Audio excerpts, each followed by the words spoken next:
Mr. Bishop. Thank you, Mr. Chair, and thank you, Mr. Secretary, for your time today in testifying.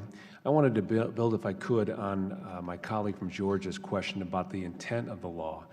And specifically, I want to talk to you about a provision that is important to my constituents. My constituents frequently reach out to me and to my office regarding Common Core. And I must say, as a parent, I agree with their concerns. What started off as a state-led effort quickly grew into an avenue for federal overreach and into local classrooms. Whether through conditional waivers or, of course, race to the top, many states and schools felt coerced into adopting Common Core.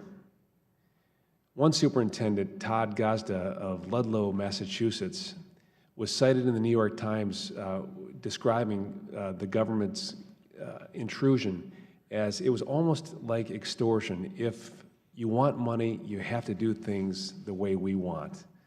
And as a former state legislator, I can absolutely agree, and I can relate with the sentiments of his frustration. Setting standards, developing curriculum, and assessing student achievements are state and local responsibility, not federal ones. And that's why this committee was very sure to include several provisions which were included in the Student Succeeds Act that strictly prohibited the federal government from reaching into our states and coercing our schools into adopting Common Core or any other standards or assessments. The law puts a firm end to the federal government's bullying states into submission when it comes to how they choose to teach their students. We have so many very qualified, educated educators and parents who are involved that know best for their students in their cities, and to have to teach to a federal template is counterproductive, to say the very least. That being said, the administration is implied that the Every Student Succeeds Act includes requirements for college and career-ready standards or supports college and career readiness. Now, for many, that's code for Common Core. And I just would like to, I guess, take this opportunity, first of all, to ask you, Dr. King, exactly how many times does the phrase college and career ready appear in the Every Student Succeeds Act? I could not tell you the number of times the phrase I can tell appears, you. but to be clear, that Just a second. I don't mean to interrupt, but I want to make this point. It appears 0 times. The term college and career ready does not appear anywhere in the Act.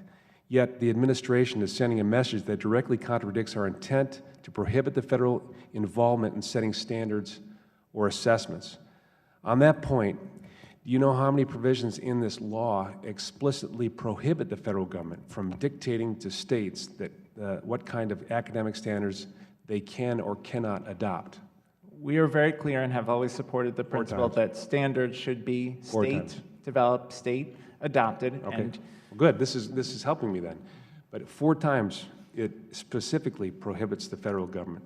And there are 4 provisions. One, I would like to just cycle through a couple of them that very clearly state that the federal government should not be involved in the coercion of states in adopting specific standards.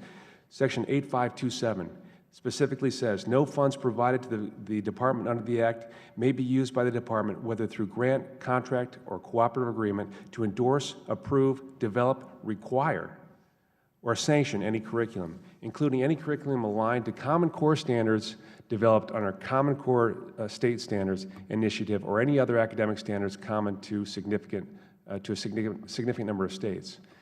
Cycling through to Section 8544 specifically, unambiguously provides, nothing in this Act shall be construed to prohibit a state from withdrawing from Common Core standards or from otherwise revising their standards. So,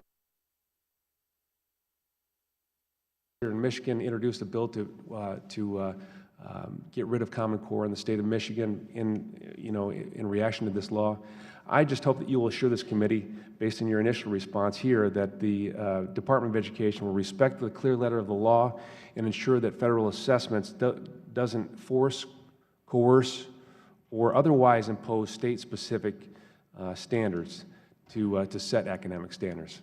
prior to the adoption of Every Student Succeeds Act and under the Every Student Succeeds Act, we are committed to the principle that standards should be determined by states, developed by states, and the implementation of curriculum is a matter for state and local decision-making.